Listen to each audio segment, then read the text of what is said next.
오늘 이 저녁에는요, 구원의 복음이 무엇인가 라는 주제로 우리가 함께 말씀을 나눠보려고 합니다. 제목 함께 읽어보실까요? 시작. 구원의 복음이 무엇인가. 여러분, 구원이 무엇인가요? 구원이 뭐예요? 교회를 왜 다닙니까? 아이, 그 뭐 목사님 몰라서 묻습니까? 뭐 이렇게 우리 서로 친교도 하고 맛있는 커피도 주고 간식도 주고 뭐 이러니까 오지요. 근데 교회를 다니는, 우리가 예수님을 믿는 가장 첫 번째 되고 큰 목적이 뭐냐? 구원이다. 구원. 근데 그 구원은 복음으로 말미암아 우리 가운데 주어지는 것이거든요.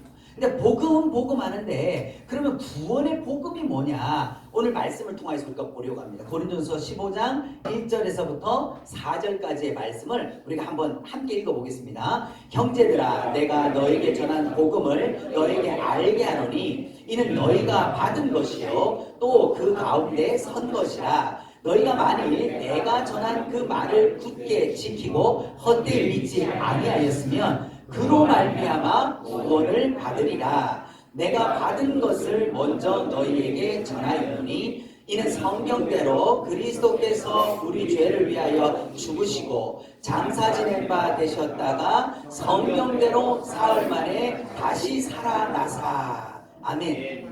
자, 이 구원의 복음이 뭐냐? 사도 바울은 우리에게 이렇게 말씀하고 있어요. 내가 받은 것을 먼저 너희에게 전하였다. 그러니까 하나님께서 사도 바울을 통하여서 깨닫게 하신 그 복음을 성도들에게 전했다는 것이죠. 그런데 그 복음의 내용이 뭐냐? 그리스도께서 우리 죄를 위하여서 어떻게 하셨다? 죽으시고, 죽으셨을 뿐만 아니라 장사 지낸 바 되셨다가 3일 만에 다시 살아나셨다. 이게 바울이 전한 복음이라는 거예요.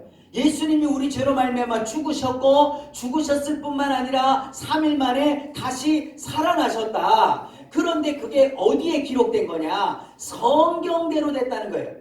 성경의 말씀에 약속된 대로 그리스도께서 우리 죄를 위하여 죽으시고 3일 만에 다시 살아나셨다. 이것이 바로 사도 바울이 깨닫고 사도 바울이 우리에게 전해준 복음이라고 하는 것이죠. 그런데 우리가 보면요, 성경을 읽고 사용한다고 해서 모든 설교가 구원의 복음이 아니라는 점이에요. 오늘날 이 시대 가운데서 많은 교회에서 또 많은 강단에서 하나님의 말씀, 우리 예배 드림에 있어서 성경을 인용하지 않는 건 없습니다. 하나님의 말씀을 읽어요. 성경을 읽어요. 그런데 그 성경과는 아무 상관없는 얘기들을 너무 많이 한다는 거예요. 여러분, 성경 66권 전체는 누구를 가리켜 기록된 것입니까? 우리 말은 예수 그리스도라 그래요. 창세기도 예수님, 출애굽기도 예수님, 요한계시록까지 다 예수님이라고 하는데, 문제는 성경 각 권으로 들어가서 그 사건과 인물과 그 내용 속에 들어가서는 예수님이 안 보이는 거예요. 다 다른 얘기를 하고 있어요.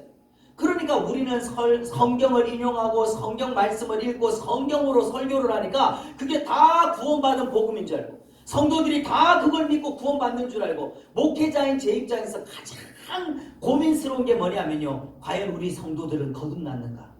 우리 성도들이 설교 말씀을 듣고 예수님을 만났는가? 그래서 정말 믿음으로 성숙하고 성장하고 있는가? 이게 목회자로서의 가장 큰 고민인 것이죠. 그러면 구원의 복음이 뭐냐? 고린도전서 1장 17절을 보면 그리스도께서 나를 보내시면, 이 고린도전서는 바울이 쓴 서신이죠. 그러니까 예수님께서 바울을 보내신 것은 첫 번째, 오직 뭐를 전하게 하시려고? 복음을 전하게 하려 하심이라. 할렐루야. 제가 첫날 첫 번째 설교의 제목을 내가 너에게 복음 전하기를 원하노라 그랬어요. 복음 전하기를. 시작부터 끝까지 저는 예수 그리스도의 복음을 전하기를 원한답니다. 사도 바울이 이 땅 가운데 와서 하나님의 복음을 전한 것 같이, 두 번째로 이 복음을 전하는 데 있어서 사람의 지혜나 방법이나 능력을 동원한 게 아니라 말의 지혜로 하지 않았다는 거예요. 여러분, 사도 바울은 지식이 충만한 사람입니다. 그 당시에 헬라의 문화에 정통했던 사람이고, 헬라 철학에 정통했던 사람이고, 유대인으로서는 바리새인이요, 그 다음에 자기가 학문적으로 따진다면 그 당시에 가말리엘이라고 하는 유대교 율법할 최고 율법학자 밑에서 수제자로서 공부를 했던, 율법에 정통한 자요, 헬라 철학에 정통했던 그 사람이 사도 바울이에요. 그런데 그가 복음을 전하는 데 있어서는 말의 지혜로 하지 않았다는 거예요. 근데 오늘날에 우리가 이 교회 와서 강단에서 듣는 설교들은 뭡니까? 정말 세련된 언어들을 해요. 세련된 언어들.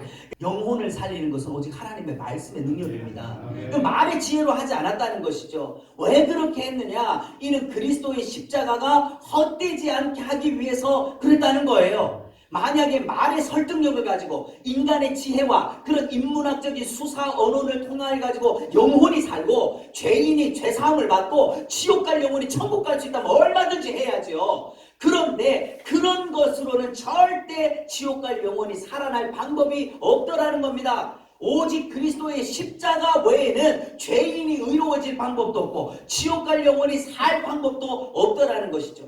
그런데 오늘날 고린도서 1장 18절을 보면 십자가의 도가 멸망하는 자들에게는 어떻게 느껴진다고요? 미련하다는 것입니다. 그래서 오늘날도 그런 것 아닌가요? 십자가의 도를 말하면 예수 믿고 구원받읍시다 라고 얘기하면요, 참 사람들이 이걸 미련해요. 그리고 오늘날의 교회 안에서도요, 이 예수님 십자가 그 그리스도의 대속의 은혜, 이 보혈을 얘기를 하면요, 참 수준 낮게 봐요. 수준 낮게. 여러분, 사도 바울이 지식이 모자라고 수준이 낮아가지고 십자가의 도만 전한 건가요? 그는 최고의 학문, 우리로서는 감히 상상도 해볼 수 없는 최고의 학문과 최고의 경건을 경험했던 그 사람이 다 내버리고 나는 십자가만 전하겠다. 십자가만 전하겠다. 왜 그러느냐? 구원을 받는 우리에게는 뭐가 되기 때문이다? 하나님의 능력이다. 어떤 능력입니까? 죄인을 구원할 능력. 여러분, 구원이라는 것은 두 가지 차원이 있다 그랬어요. 첫 번째는 우리 육신의 구원의 차원. 그래서 내 경제의 문제, 내 건강의 문제, 관계의 문제, 물질의 문제, 여기에서 우리가 노임을 받아야 되죠. 우리 그런 문제들이 해결이 돼야 됩니다. 그런데 그런 문제의 근본적인 원인이 뭐냐? 우리 영혼의 문제를. 내 영혼에 들어앉아 있는 온갖 저주와 질병을 끌고 오는 이 죄라는 문제를 끄집어내지 않으면요, 마치 썩어서 냄새나는 과일을 바구니로 덮어놓은 거하고 똑같아요. 그걸 치우지 않으면 악취가 없어지질 않아. 거기에다 향수를 뿌리고 아무리 포장지를 예쁘게 해놔도요, 그 속에서 썩은 내가 진동을 할 수밖에 없죠. 그런데 그걸 치우면, 그 썩은 것을 치우면 어떻게 됩니까? 벌레도 없어지고 냄새도 없어지는 거예요. 오늘날 우리에게서 그 죄를 사하시고 우리를 구원하시는 방법, 그것은 십자가의 도 외에 다른 것이 없다는 것이죠.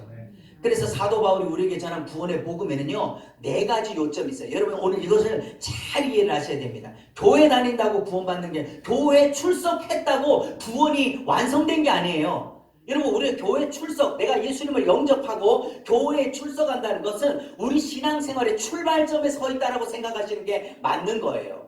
거기로부터 우리는 믿음의 장성한 자로 자라나는 것이죠. 어머니 품에서 갓난 아기가 그 어머니의 젖을 먹으면서 점점 아이로, 한 사람의 성숙한 사람으로 자라나듯이 교회라는 품 안에서 우리가, 여러분, 예수님을 믿는 그 순간에요, 내가 80에 믿었던, 90에 믿었던, 5살에 믿었던, 언제든지 예수님을 믿는 그때 나는 어떻게 합니까? 다시 태어난 거예요. 갓난 아기란 말이에요. 그러면 갓난 아기를 그냥 방치하면 죽어버리죠. 어떻게 합니까? 교회라는 모태를 통하여 가지고 양육하고 먹여서 키우는 거예요. 그런데 이 구원의 복음의 4가지 요점, 여기에 확고해지시기를 축복합니다. 이 믿음에 확고해지면요, 이단에 넘어갈 일 없어요. 이 하나님의 말씀에 확고해지면요, 절대로 어떤 것들 때문에 내가 자빠지고 넘어지고 할 일이 없다는 거예요. 최소한 내가 시험이 들고 때로는 좌절하고 넘어질 수 있어도 나 예수 안 믿을래, 나 교회 그만둘래, 이런 얘기는 절대 안 나옵니다. 우리가 여기에 확고해야 돼요. 첫 번째 요점이 뭐냐? 그리스도께서라고 하는 이거예요. 첫 번째 요점이 뭐라고요? 그리스도께서. 예, 15장 3절에 그리스도께서. 여러분, 이 고린도전서를 선포하는 사도 바울이에요. 바울이 다메섹에서 예수님의 영을 만나기 전까지 그는 어떤 사람이었습니까? 교회를 전도하는 사람이었습니까? 박해하는 사람이었습니까? 교회를 박해를 해도요, 잔인하게 박해했던 사람. 예수 믿는 자들을 다 잡아다가 죽일 권세를 가지고 다메섹으로 가다가 그 도상에서 빛보다, 햇빛보다 더 밝은 빛을 보고 그가 꼬꾸라져서 하나님을 만나는 역사가 있었죠. 여러분, 그러면 이 그리스도께서, 우리의 구원의 주체가 누구냐? 내 열심이나 내 노력이나 내 공로가 아니라 누구로부터 오는 것이다? 그리스도께로부터 내게 오는 거라는 거예요. 이 그리스도라고 하는 원어를 보면 크리스토스라고 하는 이것이 기름 부음을 받은 자라는 뜻이에요. 그리스도가 무슨 뜻이라고요? 기름 부음을 받은 자. 그래서 이 기름 부음이라고 하는 것은 세 가지 영역을 나타냅니다. 구약에 있어서 이 기름 부음은 세 부류의 지도자를 세울 때 기름 부음을 하는데, 첫째는 누굴 세웁니까? 왕을 세울 때. 왕을 세울 때 그 머리에 기름을 부어서 왕으로서 세웁니다. 두 번째는 선지자에게 기름을 부어서 하나님의 말씀을 대언하는 일을 맡깁니다. 그리고 세 번째는 제사장에게 기름을 부어서 하나님과 죄인 사이의 중보자의 역할을 맡겨요. 왜 구약에서는 왕과 선지자와 제사장을 따로 기름을 부어서 똑같이 그리스도의 사명인데 왜 따로 만드느냐? 왜 그렇죠? 왕과 선지자와 제사장을 한 몸에 이룰 수 있는 사람은 이 땅에 없어요. 우리 인간은, 죄인된 인간은요, 절대로 왕으로서, 선지자로서, 제사장으로서 한 사람이 다 그것을 감당할 사람이 있다 없다? 없어요. 그런데 오직 한 몸으로 완전하게 이루신 분이 계시니 그분이 누구십니까? 예수 그리스도께서 이 땅에 오셔서 우리의 영원한 왕이시요, 우리의 영원한 제사장이시요, 우리의 영원한 하나님의 말씀을 깨우쳐 주시는 선지자로서 확실한 그리스도의 삼중직을 이루신 그 역사가 일어나게 되는 것이죠. 그래서 기름 부음을 받아서 어떻게 되는 것이냐? 우리를 구원하시는 거예요. 고린도후서 5장 16절을 보면 비록 우리가 그리스도도 뭐를 따라 알았다? 육신을 따라 알았으나 이제부터는 그같이 알지 아니하노라. 한마디로 말해서 사도 바울이요, 예수님의 영을 만나기 전에는 자기도 예수님을 육신으로 봤다는 거예요. 육신적으로 보면 어떻게 됩니까? 아니, 저 나사렛 촌동네에서부터 온 목수의 아들, 여러분 33살에 나사렛, 여러분 나사렛이라는 동네가 어떤 동네냐? 이스라엘 북쪽 지경 갈릴리 지방에 있는 그 나사렛이라는 동네는 한마디로 말해서 오갈 데 없는 사람들이 쫓겨가서 사는 변방의 도시예요. 그러니까 거기에서 나다나엘이 오죽하면 내가 메시아를 만났다, 빌립이 메시아를 만났다 그러니까 나사렛에서 무슨 선한 것이 나겠느냐, 그런 얘기 하잖아요. 예. 그와 마찬가지로 나사렛에서 선한 것이 안 나는 동네예요. 거기에서 인물이 날 수가 없어. 그런데 보니까 나사렛에서 난 예수라는 사람을 메시아라고 쫄쫄쫄 쫓아다니니까 바울이 볼 때는 우습기가 한량 없는 거예요. 저 무슨 저런 거, 또 제자들이라고 끌고 다니는 거 보니까 어때요? 다 어부들이요, 촌놈들이요, 거지 비슷한 애들 12명 끌고 돌아다니면서 뭘 한다고 해요. 그러니까 육신을 따라 볼 때는 흠모한 아름다움이 아무것도 없었는데 그가 성령의 조명을 통하여서 구약에 성취되어진 모든 말씀들을 깨달아 예수님을 영으로 보게 되니까 그가 뭐다? 그는 그리스도시다. 그는 하나님의 아들이시다. 그는 우리의 구원자다. 바울만 그렇게 본 게 아니고 요한복음 6장 42절을 보면요, 그 부모를 우리가 아는데 어찌하여 하늘에서 내려왔다고 하느냐? 예수님이 내가 하늘로부터 왔다라고 그러니까요, 그 동네 살던 사람들이 야, 말이 되는 소리를 해라. 네가 엄마 젖발단 때부터 내가 다 알고 있어. 너 기저귀 차고 다니면서 엉아리 하고 있을 때부터 내가 다 봤는데 무슨 네가 하늘에서부터 내려왔다는 소리를 하냐? 네가 미쳤구나. 여러분 그렇게 생각하지 않겠습니까? 네. 그런데 이게 육신으로 봤다는 거예요. 동정녀 탄생했다. 여러분 우리가 하나님의 아들이다. 예수님이 하나님의 아들이라면요, 이거를 불신자만이 아니라 오늘날 교회 안에 있는 성도들도요, 예수님의 동정녀 탄생 이걸 안 믿는 사람들이 많습니다. 실제로 그냥 교회가 그렇다니까, 성경이 그렇다니까 그런가 보다 그러는 거지, 그걸 믿음으로 받아들이는 사람들이, 의심하는 사람들이 매우 많다는 거예요, 교회 안에서도.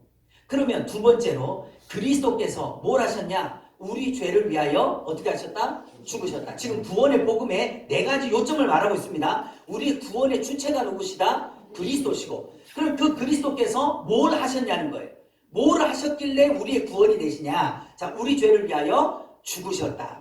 마태복음 20장 28절을 보면요, 인자가 온 것은, 즉 예수님이 육신을 입고 이 땅에 온 것은 자기 목숨을 많은 사람들의 뭐로 주시려고? 대속물로 주려 함이니라.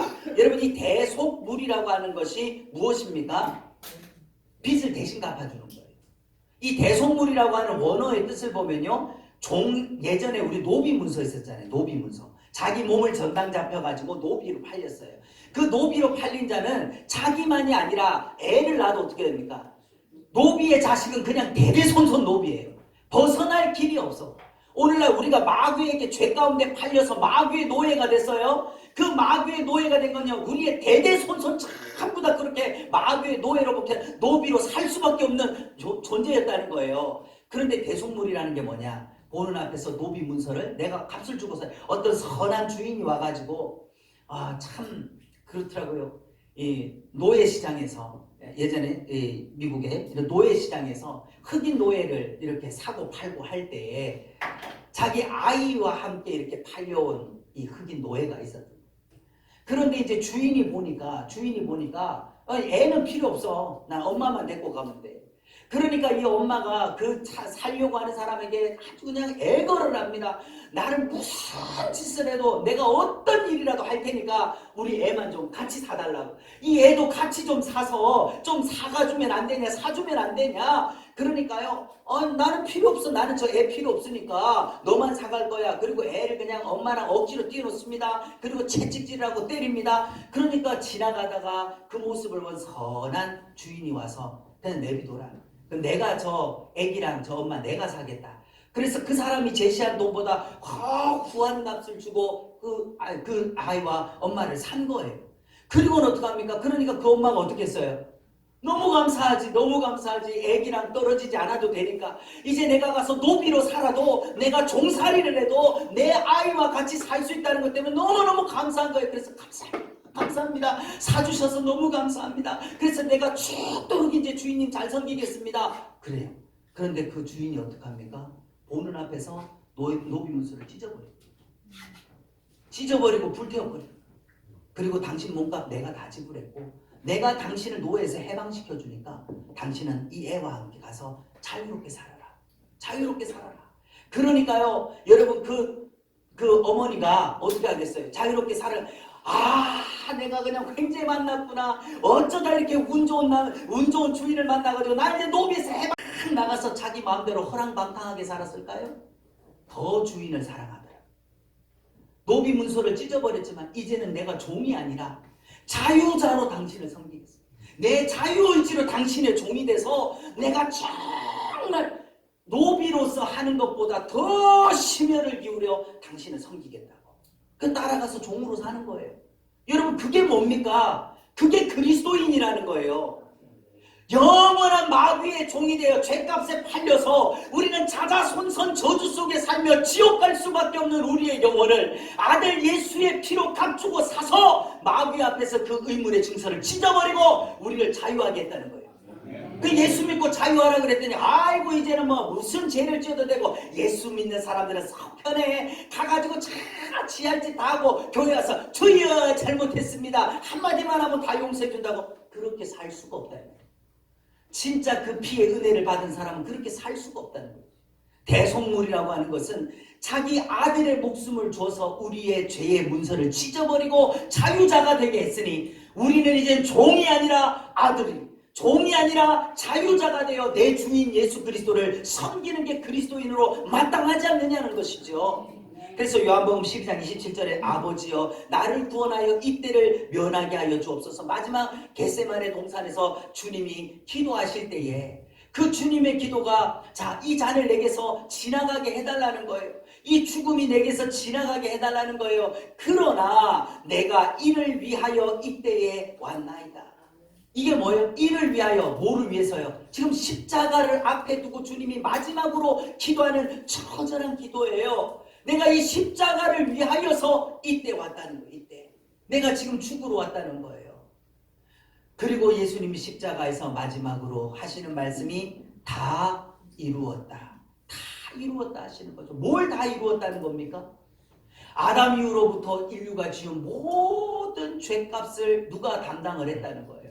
예수님이 대신 담당하고, 이제는 그 모든 죄값의 청구서, 영수증, 마귀의 참소를 예수님이 다 사망으로, 죽음으로 그것을 찢어버리고, 우리가 당해야 될 죽음을 예수님이 대신 죽음으로 찢어버리고 우리를 살리셨다는 거예요. 다 갚아줬다는 거예요. 다 갚아줬다. 여러분, 그럼 예수님이 십자가에 달려서 죽으실 때 우리는 어디 있었어요? 우리는 어디 있었어요? 우린 십자가 밑에서 예수님 구경하고 있는 그 유대인들입니까? 로마 군병입니까? 여러분, 예수님을 바라만 보고 있었던 사람들은 예수님과 상관없는 사람이에요. 예수님이 십자가에 못 박히실 때 나는 어디 있었어요? 나도 예수님과 함께 죽어야 돼요. 나도 예수님과 함께 죽고, 나도 예수님과 함께 장사 지내고, 나도 예수님과 함께 살아야 그것이 온전한 구원의 역사가 일어나는 거예요. 주님이 다 이루었다 하실 때 내가 그와 함께 못 박혀 죽지 않으면 그 죽음이 나와는 무관한 거예요. 주와 함께 죽지 않은 자가 주님 다시 살 때 어떻게 그와 함께 살겠냐 이 말이죠. 그리고 그리스도께서 죽으셨을 때 어떻게 우리가 어떤 상태일 때 주님이 죽어주셨냐 이게 중요한 거예요. 로마서 5장 5절에서 10절에 보면요, 우리가 아직 어떨 때? 연약할 때. 그리고 우리가 아직 어떨 때? 죄인 되었을 때. 우리가 원수 되었을 때. 여러분, 연약할 때보다 죄인 되었을 때보다 원수 되었을 때가 더 악한 것 아니겠습니까? 여러분, 우리가 연약할 때는요, 수단 방법 해봐요. 그런데 우리가 죄인 되었을 때는요, 다 그렇죠. 죄인을 넘어서 원수가 돼버렸어. 얘는 가망이 없는 거예요. 한마디로 살 가능성이 없는 그때에 어떡합니까? 주님께서 무엇해 줬다는 거예요. 그리스도께서 경건치 않은 자를 위하여 죽으셨도다. 그리스도께서 우리를 위하여 죽으셨도다. 그의 아들의 죽으심으로 말미암아 사셨네 예수 다시 사셨네. 할렐루야. 살려주시는 은혜가 있다는 거예요. 여러분 삶 속에 무슨 문제 있습니까? 여러분 삶 속에 어떤 고통이 있습니까? 우리 주님의 죽으심이 씻어주고 태워주고 살려주실 줄 믿으시기를 바랍니다. 문제는 뭐냐? 그 주님을 믿는 믿음이 내 속에 들어와야 된다 이 말이에요. 말씀이 내 속에 들어와야 된다 이 말이에요. 내가 살아야 될 이유를 내놔야 된다 이 말입니다. 할렐루야. 그래서요, 보세요. 우리가 어떤 때냐? 연약할 때, 죄인 되었을 때, 우리가 원수가 되었을 때, 한마디로 말해서 우리가 더 이상 떨어질 곳이 없는 그 상태, the right time, 바로 그때에 그런 절망적인 우리를 위하여 하나님이 어떻게 하셨어요? 십자가에서 자기 아들을 내어주시고, 그 손과 발에 못이 찔리시고, 창에 옆구리가 찔리시면서 흘리신 그 물과 피로 우리를 사서 살려주셨다. 아멘. 살려주셨다. 아멘. 여러분, 세상에 어떤 종교가, 세상에 어떤 종교의 지도자가, 창시자가 나를 위하여 자기 목숨 주어가지고 나를 위하여 대신 죽어줄 자가 있느냐 이 말이에요. 오직 우리 주 예수 그리스도 외에는 없다 이 말이죠. 아멘. 그리고 세 번째는요, 사흘 만에 어떻게 하셨다? 다시 살아나셨다. 로마서 1장 4절을 보면 죽은 자들 가운데 부활하사, 여러분 죽은 것으로 끝나버렸다라고 한다면요, 주님은 우리의 구원자가 될 수 없어요. 2000년 전에 십자가에서 죽으신 것으로 주님이 끝나버렸다면요, 오늘 우리에게는 아무런 보장이 되지 않아요. 어제 죽어버린 자도 오늘 나에 대한 보장이 아무것도 안 되잖아요. 예수님이 2000년 전에 죽어버리신 걸로 끝났다면 오늘 내가 어떻게 구원을 받아? 그러나 우리 주님은 살아계시다. 아멘. 어제나 오늘이나 영원무궁토록 동일하도록 살아계시다. 아멘. 살아계시기 때문에 오늘 나의 삶의 보장이 되신다. 살아계시기 때문에 오늘 나의 기도에 응답을 주신다. 아멘. 살아계시기 때문에 오늘 나를 도우실 수 있는 하나님이시다. 아멘. 이 부활했다는 것이요, 구원의 현재성이에요. 현재성. 그래서 하나님의 아들로 선포되셨으니, 육신으로 볼 때는요, 예수님이 죽을 때 저도 인간이구나. 그냥 예수님이 뭐 좀 보통 사람보다는 좀 능력 있고 보통 사람보다는 좀 잘난 줄 알았는데 십자가에서 맥없이 죽어버리는 거 보니까 저도 그냥 사람이네. 갈릴리 나사렛 촌동네에서 온 한 33살 청년일 뿐이었구나라고 생각했는데 3일 만에 무덤 문을 열고 다시 살아나심을 통하여서 뭐가 되셨다고요? 하나님의 아들로서 선포됐다는 거예요. 여러분, 이게 왜 중요합니까? 하나님의 아들로 선포되었다는 것이 무슨 의미를 가지는 것입니까? 창세기 3장 15절에 여자의 후손이 와서 뱀의 머리를 어떻게 한다고요? 깨뜨릴 것이다. 깨뜨릴 것이다. 그게 뭐냐? 사망을 깨치고 다시 살아나신 주님의 영광이죠. 그리고 고린도서 15장 8절에 맨 나중에 만삭되지 못하여 난 자 같은 내게도 보이셨다. 이가 누굽니까? 사도 바울에게 나타나셔서 자기는 참 정말 사도 가운데서 제일 마지막 자리에 앉아있는 나 같은 무지랭이 같은 사람도 만나 주셨다는 것이죠. 여러분, 주님이 부활하심으로 말미암아 히브리서 2장 14절에 부활하심으로 죽음의 세력을 잡은 자 곧 뭐를 멸하셨다? 마귀를 멸하셨다. 여러분, 이때부터 마귀는 세력이 없다는 거예요. 마귀의 가장 큰 무기가 뭐냐면 사망 권세예요. 사망 권세. 여러분, 마귀가 이 땅에 왕노릇 하잖아요. 예, 여러분, 왕이 자기 왕노릇을 하려면 권세가 있어야 돼요. 권세가. 근데 사탄도 이 세상 임금이라고 했어요. 이 세상 임금 마귀에게는 무슨 권세가 있냐? 죽음을 부리는 권세를. 마귀가 역사하는 모든 권세는요, 모든 장소에는 뭐가 와요? 죽음. 모든 것이 죽음으로 끝나게 됐다는 거예요.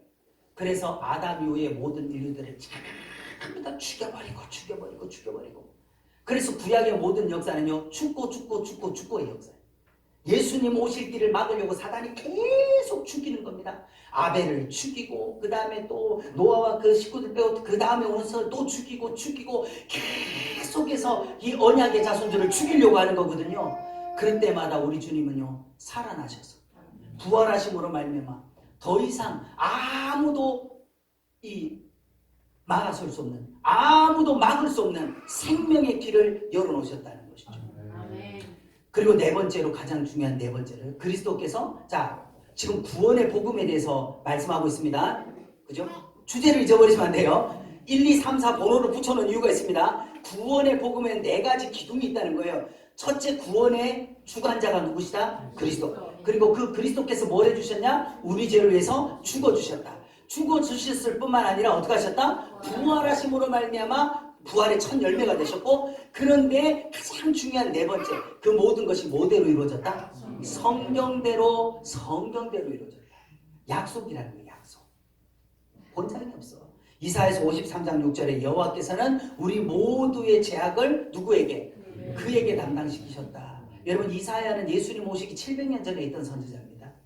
700년, 70년도 아니에요. 700년 전에 있던 선지자가 700년 후에 와서 우리의 죄를 담당하실 예수 그리스도를 바라보며 예언하는 겁니다. 그가 오실 것인데 그분이 우리의 모든 죄를 담당하게 될 것이다. 또한 시편을 인용해서 사도행전 2장에 보면요, 주의 거룩한 자로 썩음을 당하지 않게 하실 것이미로다. 시편 16편 10절을 말, 썩음을 당하지 않는다는 게 뭡니까? 여러분, 사람이 죽어서 갖다 묻으면요, 다 어떻게 돼요? 다 썩어요. 전부 다 썩어요. 그런데 썩음을 당치 않게 한다는 것은 뭐를 주시겠다는 거예요? 생명의 씨를 주겠다는 거죠. 부활의 영광이 있다는 것이죠. 그것이 성경에 기록됐다는 거예요. 히브리서 6장 17절과 17절 보면 하나님이 거짓말을 하실 수 없는 두 가지 변하지 못할 사실이 있는데, 맹세로 보증하신 약속이 있다. 하나님이 맹세하시고 약속하셨다는 거예요. 누구에게 맹세와 약속을 하십니까? 창세기 3장 15절에서 내가 여자의 후손을 보낼 것이다.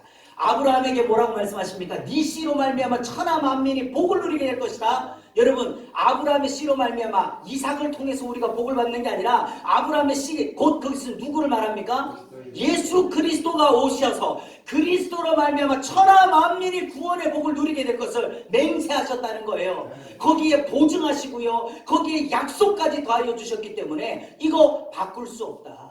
이걸 통하여서 이 성경대로 하나님이 이루어 주신다는 것이죠. 그러면 우리가 좀 더 깊이 들어와서요, 그리스도께서 임마누엘 하셨어도 우리 대신 죽어주지 않으셨다면 어떻게 되느냐? 예수님이 육신을 입고 이 땅에 오셨어요. 여러분, 우리 잘 생각해 보세요. 우리 성탄절 얼마 전에 지났잖아요. 예수님이 육신을 입고 이 땅에 오셨습니다. 그 예수님이 이 땅에 오셨을 때 성소의 휘장이 찢어졌을까, 안 찢어졌을까? 안 찢어졌죠. 예수님이 육신을 입고 이 땅에 온 그날에도 성소의 휘장은 여전히 그대로 있었어요. 예수님이 오병이어의 기적을 행할 때도 성소의 휘장은 그대로 있었어요. 예수님이 바람과 바다를 잠잠케 하고 물결 위를 걷고 눈먼 자를 보게 하고 앉은뱅이를 일으키고 문둥병을 낫게 하고 군대 귀신 자를 명하여 쫓아내던 그 기적의 현장에서도요, 성소의 휘장은 찢어지지 않았어요. 여러분, 성소의 휘장이 뭡니까? 하나님과 우리 사이를 가로막고 있는 죄의 상징입니다. 죄의 상징. 근데 예수님이 육신을 입고 이 땅에 와도, 기적을 베풀어도, 오병이어를 행하여도, 물결을 걸어도 안 찢어지더라는 거예요. 그런데 그 휘장이 언제 찢어지다는 거죠? 십자가에서. 한 알의 밀이 땅에 떨어져 죽지 않으면 한 알 그대로인데 죽으면 많은 열매를 맺느니라. 여러분 구원의 복음이 뭐냐면요, 그리스도로만 되는 게 아니에요. 십자가 없이는 구원이 없다 이 말이에요. 주님이 몸을 입고 이 땅에 오신 것은 오직 자기의 육체를 우리의 죄의 대속물로 주시려고 오셔서 그 십자가에서 죽으심으로 말미암아 구원을 이루어 주셨다. 이것은 신약의 성도들만이 아니라 구약의 성도들이 제사를 드리잖아요. 구약의 성도들도 제사를 드리죠. 그 제사는 뭡니까? 예전이 아니에요. 그 제사는요 바로 이와 같이 죽어주실 예수님을 기다리는 거였어요. 양이 죽는 걸 보면서 하나님의 어린 양 대신 예수 그리스도를 기다리는 거죠. 그런데 제사만 남고 그 내용을 잊어버려요. 그래서 말라기 선지자 말라기 때까지 가면 하나님께서 뭐라고 말씀하십니까? 이 성전의 문을 누가 좀 닫아버려라. 헛되이 분양하지 못하게 해라. 난 짐승의 기름에 아주 역겹다. 왜요? 하나님 제사를 드리라고 하신 분이 하나님이신데 왜 말라기에 가니까 제사를 그냥 그만해라. 네, 왜 말라기인 줄 아십니까? 네, 그렇게 하려면 말하라. 경상도 말로 제사 그런 식으로 하려면 말하라. 그래서 말라기 막아버려. 왜 그렇습니까? 본질은 잃어버리고 의식만 남아요. 오늘날의 교회가 왜 핍절합니까? 오늘날의 교회 가운데서 왜 이렇게 곤고하고 왜 이렇게 메말라 있습니까? 본질은 없고 의식만 남아요. 예배라는 형식만 남아있는, 기도라는 형식만 남아있는 거예요. 속죄제도, 구약에서 드린 속죄제, 상번제, 이게 누구를 나타내는데요? 몸을 입고 오셔서 이것을 한 번에 이루어주신 예수님을 상징하는 거예요. 근데 구약에서 드린 이 모든 것도 예수님의 십자가가 없다면 유익이 없어요. 구약은 다 모형이요, 그림자요, 참 형상이 아니었다 이 말이죠. 그런데 주님께서 우리를 대신하여 죽으셨는데 만약 부활이 없다면 또 어떻게 됩니까? 여러분 만약에 주님이 부활하지 못하셨다면 어떻게 되는 건가요? 너희의 믿음이 헛것이다. 여러분 보세요. 우리는 뭐 할 것을 믿어요? 영원한 주님 재림하실 때 썩지 아니할 영원한 거룩한 몸을 입고 부활할 걸 믿고 믿음 안에 잠들어요. 그래서 여러분 성도의 죽음은 하나님 보시기에 아름다운 것이다. 그래서 성도가 죽으면요 우리는 초상났다, 뭐 돌아가셨다, 장사 지낸다 하지 않고 뭐라 그래요? 교회에서 어떤 분이 돌아가시면 뭐라고 그러죠? 우리 소천하셨다 그러잖아요. 여러분 소천이라는 게 국어사전에 없다는 거 아십니까? 소천이라는 말은 성도사들이 믿는 성도들의 장례를 믿지 않는 유교의 장례와 구별하기 위해서 선교사들이 만들어준 단어예요. 모르셨죠? 그래서 예수 믿는 사람만 소천이라는 말을 써요. 하나님이 주신 사명을 마치고 부르심을 따라 하늘로 올라갔다, 돌아갔다 이런 뜻이거든요. 그러니까 선교사들이 예수 믿는 자의 죽음까지도 거룩하게 구별하고 싶어가지고 장사 지내고 초상 치르는 게 아니라 소천했다. 우리는 이 땅에 심부름 왔던 목숨을 끝내고 하나님 앞에서 우리가 다시 아버지 집으로 돌아갔다. 그래서 소천했다 그래요. 근데 요즘에는 그것도 모르고요. 예수 안 믿는 사람들도 다 소천하셨다. 우리 아버지 소천하셨다고. 언제 이분이 예수 믿으셨지? 언제 이분이 교회 다니셨나? 네. 그런 생각이 들어요. 저도 국어사전 찾아보고 알았어요. 봤더니 국어사전에 원래 없는 말이고 그렇게 기독교에서 장례를 위해서 만들어진 단어다라고 이렇게 나와 있어요. 여러분 우리는 그걸 소망하는데 만약에 주님이 부활이 없다면 첫 열매가 없는데 다시 또 나는 게 있나요? 없어요. 네. 그럼 우리의 믿음도 없거죠. 그리고 너희가 여전히 죄 가운데 있어요. 십자가는 우리의 죄값을 갚아주시기 위한 주님이 우리의 죄값을 갚아주신 거예요. 한마디로 말해서 빚 갚아주러 가셨어. 주님이 우리의 빚을 갚기 위하여 가셨는데 빚 갚아주러 간 오라버니가 안 돌아오네. 부활이라고 하는 것은 빚이 끝나야 되는 거예요. 여러분 죄값이 뭐라 그랬죠? 죄값이 사망이니까 죄의 값이 끝났으면 어떻게 돼요? 살아나야 된다는 거예요. 사망이 끝났으니까 살아야 되잖아요. 우리도 뭔가 죄를 지으면 감옥에 갑니다. 감옥에서 평생 사는 것이 아니라 죄값을 따라가지고 판사가 당신은 5년간 10년간 형기가 끝나면 어떻게 되죠? 풀어줍니다. 아이고 한 10년 감방에 살았더니 감방이 내 집같이 편해가지고요 나 안 나갈랍니다. 감옥에 살랍니다. 그러면요 간수가 뭐라 그래요? 아이고 착하고 충성된 종아 네가 더 감방에서 살아라 이래요? 여기가 호텔방인 줄 아냐고. 여기가 무슨 여관인 줄 알아. 네가 있고 싶으면 있고 살고 싶으면 사냐고 나가라고 쫓아내요. 형기가 다 차면요 살고 싶어도 감방에 못 살아요. 나가야 돼요. 그러면 주님께서 우리 죄값을 갚아주셨다라고 하는 증거가 뭐냐? 그게 부활이라는 거예요. 사망이 끝났으니까 살아야 된다는 것이죠. 그런데 주님이 부활을 안 했다면요, 우리 죄값이 안 끝났다는 거예요. 나도 못 사는 거예요. 그것뿐만 아니라 그리스도 안에서 잠자고 있는 자들도 영원히 망했다는 거죠. 그러니까 구원의 복음이 뭐냐면요, 그리스도와 십자가와 부활까지 가야 되는 거예요. 이게 없으면 안 된다는 거죠. 그리고 또한 히브리서 11장 13절에 이 사람들은 다 믿음을 따라 죽었다. 우리의 믿음의 선조들이요, 다 뭐를 받아? 다윗도 그렇고 아브라함도 그렇고 다 주님 재림하시는 그날에 호련히 변화되어 다시 살 걸 믿음을 가지고 따라 죽었다는 거예요. 구약의 성도들의 믿음도 헛되고 그들도 다 망하는 거라는 거예요. 다 망하는 거. 뭐가 없다면? 부활이 없다면. 그러면 그리스도께서 성경대로 죽으시고 부활하심으로 말미암아 마태복음 27장에 다 이루었다 할 때 비로소 뭐가 찢어집니까? 휘장이 찢어졌어요. 휘장이 뭐라 그랬죠? 하나님과 우리 사이에 죄가 가로막힌 건데, 예수님이 십자가에서 죽으실 때 휘장이 찢어졌다는 것은 예수님이 죽으실 때 뭐가 해결됐다는 거예요. 죄가 해결됐구나. 그걸 눈으로 보여준 거라는 거죠. 그리고 히브리서 10장 20절에 그 길은 우리를 위하여 휘장 가운데로 열어놓으신 새로운 살 길이요. 이 뒤에 바로 이어지는 게 뭐죠? 그 휘장은 그리스도의 육체입니다. 그러니까 예수님의 몸이 온전하게 있을 때는 길이 없는데, 예수님의 몸이 찢어지는 것이 뭐다? 휘장을 찢어주는 것이고, 그 휘장이 찢어진 사이로 우리는 어디로 들어간다는 거예요? 하나님 지성소로 들어갈 길이잖아요. 지성소로 들어갈, 즉 하나님 보좌 앞으로 나아갈 길이 열렸다는 거죠. 그래서 고린도서 15장 20절에서 그리스도께서 죽은 자 가운데서 다시 살아나사 잠자는 자들의 첫 열매가 되셨도다. 할렐루야. 자, 우리 주일 오후마다 키투 바이블 지금 교육하고 계신가요? 하고 계시죠? 목사님 레위기 지나가셨어요? 예. 레위기를 배우면 오제사에 대한 설명이 나오죠. 그리고 7절기에 대한 설명이 나옵니다. 자, 5가지 제사 안 물어보겠습니다.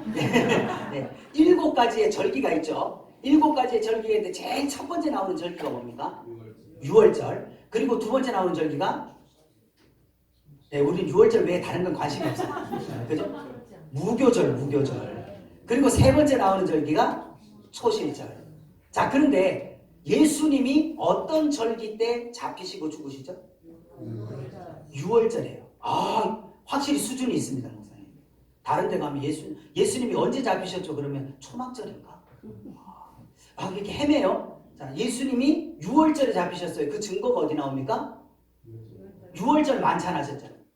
그죠? 최후의 만찬이 6월절 만찬이라고 해놓고 언제 잡히는지를 몰라. 6월절 양 잡는 날에 주님 잡히셨죠. 그래서 6월절에 돌아가셔요. 그리고 나서 바로 그 다음 절기가 무교절이죠. 무교절은 어떤 절기입니까? 이스라엘 백성들의 집안에 있는 모든 누룩을 갖다 내버린다, 땅에 파묻는다. 눈치 잘 채셔야 돼. 갖다 내버린다, 땅에 파묻는다. 네, 땅에 파묻어야 돼. 아무데나 버리면 안 돼. 그걸 땅에 파묻어야 돼요. 성경에서 주로 누룩은 뭐를 말하죠? 죄를 말하죠. 죄를 땅에다가 묻는 행위가 무교절의 특별한 행위예요. 특별한 행위. 자, 그럼 예수님이 6월절에 죽으시고 무교절에 어디 계셔요? 무덤에 계시잖아요. 무덤에. 왜 예수님이 무덤에 계셔요? 무교절 날 뭐 한다고요? 누룩을 땅에 파묻죠? 우리 죄를 파묻죠? 예수님이 누구 때문에 죽으셨는데? 우리 죄값 담당하고 죽으셨죠? 그래서 무덤에 묻어둔 거예요. 그리고 그 다음 절기가 뭐냐? 초실절이에요. 초실절에는요, 또 특별한 행위가 있습니다. 대제사장이 처음 익은 곡식단 하나를 들고 나와가지고 하나님 앞에 요제로 흔들어서 드리는 제사가 요제예요. 요제. 그래서 제사장이 처음 익은 곡식단 하나를 들고 와서 하나님 앞에 흔들어서 제사를 드리는 것이 초실절의 절기입니다. 그러니까 흔들어서 드린다는 게 뭐죠? 여러분, 주님이 6월절에 죽으시고 3일 만에 뭐 하셨어요? 부활절. 그 부활한 날이 초실절이라고요. 그러니까 6월절과 무교절과 초실절은 3일 연속된 절기입니다. 우리처럼 새해 맞고 그 다음에 설날 지나서 5월 단오 가고 이렇게 뜨문뜨문 있는 게 아니라 6월절과 무교절과 초실절은 3일 연속된 절기예요. 그게 오늘날 우리에게 어떤 절기가 되죠? 주님이 죽으시고 무덤에 계시고 사흘째 부활하시는 이 부활절의 절기를 그대로 구약 성도들에게 보여준 게 그 세 개의 절기라고요. 네. 그러니까 우리가 오해하면 안 돼요. 뭐 갖다 끼워 맞춘 게 아니라 하나님이 그렇게 만들어 주셨어요. 그러면 여러분 제사장이 잠자는 자들의 첫 열매가 됐다. 초실절에 제사장이 처음 익은 곡식당 하나 가지고 하나님 앞에 흔든다 그랬잖아요. 여기서 퀴즈. 죽은 것과 자는 것의 차이가 뭘까요? 죽은 것과 자는 것의 차이. 숨을 안 쉰다. 어떤다. 그렇죠. 자는 거하고 죽은 것은요. 숨을 쉬냐 안 쉬느냐 차이인데 자는 사람은 흔들면 깨어나. 근데 3일을 흔들어도 안 일어나면 갖다 묻어야 돼. 갖다 묻어야 돼. 여러분 흔들어. 왜 초실절에 보통 우리가 하나님 앞에 제사 드리면 주로 뭐 드리죠? 번제 드리는 거잖아요. 태워 드리는 거. 그런데 특별히 초실절에는 곡식단 하나를 흔들어요. 흔들어 가지고 제사를 드린다? 그게 뭐다? 잠자는 자들을 깨우는. 그 첫 열매가 주님의 부활로 일어났으니 첫 열매가 오고 난 다음에 더 큰 열매들, 이제 본격적 추수가 시작되어서 가장 큰 추수가 오는 때가 오순절이에요. 오순절. 77절이라고도 하고 오순절이라고 하는 그 절. 그때가 가장 우리로 말하면 추수 때예요. 우리로 말하는 추수 때. 그 본격적 추수가 이루어지게 된다는 말이에요. 마찬가지로요. 예수님이 부활의 문을 열어주셨기 때문에 이걸 통해서 이제는 예수 그리스도 안에 있는 자들은 다 어떻게 할 거다? 살아나게 될 것을 믿는다. 마지막 5번째. 바울이 받은 복음, 바울이 전한 복음 중에요. 하나 남은 5번째 요점이 뭘까요? 그게 바로 주님의 재림이에요. 재림. 고린도전서 15장 51절 52절 보면요. 보라 내가 너에게 뭐를 말해준다? 비밀을 말하는데 마지막 나팔에 순식간에 호련이 다 변화가 된다. 뭐가 변화된다는 거예요?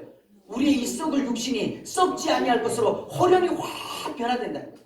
영적인 존재는 확 변화가 된다는 거죠. 그리고 나팔 소리가 나면 죽은 자들이 썩지 아니할 것으로 다시 살아나고 우리도 변화되리라. 나팔 불 때 나의 이름, 나팔 불 때 나의 이름, 나팔 불 때 나의 이름, 부를 때에 잔치 참여하겠네. 할렐루야. 근데 나팔을 부는데 여러분 안 일어나면 어떻게 돼요? 죽은 거예요. 그냥 단순히 육신이 죽은 것이 아니라 주님이 재림하신 나팔, 재림 나팔 영원한 사망에 들어갑니다. 요한계시록 22장에도요. 보라 내가 속히 오리니 나는 알파와 오메가요 처음과 마지막이요 시작과 마침이 된다. 한마디로 창세기에서 모든 것을 시작하신 하나님께서 이제 요한계시록에 다시 재창조와 새로운 새하늘과 새 땅의 창조, 그리고 돕는 배필인 하와를 지어주신 하나님이 교회 그리스도의 신부 되신 교회와 성도들을 만들어주시는 이 작업으로, 그리고 모든 것이 죄로 말미암아 하나님 앞에 추방되었던 그것이 다시금 하나님 보좌 앞으로 올라와서 영광을 돌리게 되는 그날을 내가 만들 것이다. 하나님이 하실 것이다 라고 하는 이 사실. 그래서요, 구원의 복음, 이 5가지 요점은요, 그리스도께서 십자가에서 죽으시고 부활하시고 승천하셨다가 어떻게 하신다? 다시 재림하신다. 여러분, 모든 것은 성경대로 다 이루어졌고 이제는 하나의 약속이 남았죠. 마지막 하나의 약속이 뭐가 남았습니까? 재림의 약속이 남았어요. 재림의 약속. 주님께서 말씀대로 모든 것을 이루셨다면 이 세상의 마지막도 말씀대로 될 줄을 믿습니다. 아멘. 여러분, 예수님을 십자가에 못 박았다는 거, 하나님이 우리 대신에 자기 아들을 심판하심으로 최후 심판이 있다는 점을 분명히 보여줬어요. 자기 아들이라고 대충 넘어가지 않았다는 겁니다. 죄는 반드시 보응을 받는다는 것을 보여주셨다는 것이죠. 그래서 로마서 3장 26절에 곧 이때에 자기의 의로움을 나타내셨다. 이때가 언제입니까? 예수님은 십자가에서 예수님이 하늘을 향하여서 엘리 엘리 라마 사박다니 나의 하나님 어찌하여서 나를 버리십니까? 라고 할 때, 여러분 그 전까지는 예수님은요 하나님을 아버지라 불렀어요. 하나님과의 매우 친밀함 속에 있었습니다. 그런데 십자가에서 죽으실 때는요 하나님을 아버지라 부르지 못하고 하나님 어찌해서 나를 버리냐고. 왜? 죄로 말미암아 하나님과의 관계가 끊어져 버리니까, 내 죄, 우리의 죄를 대신 뒤집어 썼기 때문에 하나님을 부를 수가 없다. 그리고 하나님께서도요 그 아들의 외침을 외면하는 거예요. 창세기에서 아브라함이 이삭을 모리아산에서 번제로 드립니다. 그 번제로 드리려고 할 때 하나님이 그 칼을 멈추게 하죠. 그리고 뭐를 주십니까? 수풀에 뿌리 엉긴 양 한 마리를 예비해 뒀다가 그 아들 대신에 양으로 번제를 드려서 이삭을 살려주죠. 아브라함은 그때 이미 죽음과 십자가와 부활이라는 비밀을 이미 그 모리아산에서 알게 된 거예요. 이 아들은 죽었다가 다시 살아난 거예요. 이삭은 죽었다가 다시 부활한 거예요. 다시 살아났어요. 그런데 보세요. 그때는 하나님이 이삭을 번제로 드리려고 할 때 아브라함아 아브라함아 그 아들에게 손대지 말라 라고 하면서 양을 줬는데 왜 자기 아들이 십자가에서 나를 버리십니까? 라고 할 때 하나님은 침묵하실까요? 예수님을 대신할 양이 없다 이 말이에요. 예수님을 대신할 양이 없어요. 그래서 십자가 밑에 있던 수많은 군중들이 예수님을 조롱하면서 그러잖아요. 너는 메시아가 아니냐? 너는 다른 사람의 병을 고치고 바람과 바다도 잠잠케 하고 다른 사람은 죽은 데서 살려주더니 너 자신은 구원할 수 없느냐? 너는 구세주 아닌가 외치는 그들을 주님은 물끄러미 바라보셨네. 십자가에서 내려오라 외치는 그들을 주님은 물끄러미 바라보셨네. 여러분, 주님이 십자가에서 내려올 권세가 없어서 안 내려왔다 그랬어요? 내가 하늘에 있는 12영이나 더 되는 천사를 끌어다가 내가 단번에 다 쓸어버릴 능력이 없는 줄 아느냐? 그러나 나는 스스로 버리는 것이다. 왜 그렇죠? 내가 내려와 버리면 너희가 다 죽어야 돼. 내가 내려오면 하나님의 공의가 너희에게 다 쏟아져서 너희가 다 죽어야 돼. 그래서 나는 스스로 내 목숨을 버리는 거야. 예수님을 대신할 그 어떤 양이 없어요. 그래서 예수님 십자가에 죽으심으로 예수 믿는 자를 의롭다 하려 하심이라. 여러분, 왜 우리가 예수 믿으라고 그렇게 얘기합니까? 예수 믿는 자를 구원해 주겠다는 거예요. 아무나 구원하는 게 아니라는 거예요. 최후 심판이 없다면 우리 대신 자기 아들을 심판하셨겠냐는 거예요. 여러분, 예수님의 십자가 사건은 단순히 우리를 구원해 주시기 위한 상징적인 것이 아니라 예수님을 하나님의 아들 예수님을 하나님이 심판하는 것 보니 누구도 심판받겠다? 우리도 당연히 심판받겠다. 그런데 우리는 마땅히 심판받아야 마땅한 우리가 어떻게 이렇게 살 수 있는가? 어떻게 마지막 주님 앞에 설 수 있고 그 서는 것만이 아니라 오늘같이 이렇게 나와서 우리의 간구를 하나님 앞에 드려서 그 기도가 응답되어 내 육신의 질병의 문제, 고통의 문제, 저주의 문제, 사망의 문제, 우리의 관계의 문제, 막혀있던 모든 것들이 뚫어지는 이 은혜까지 입을 수 있게 되는가? 오직 예수 그리스도의 복음 외에 다른 것은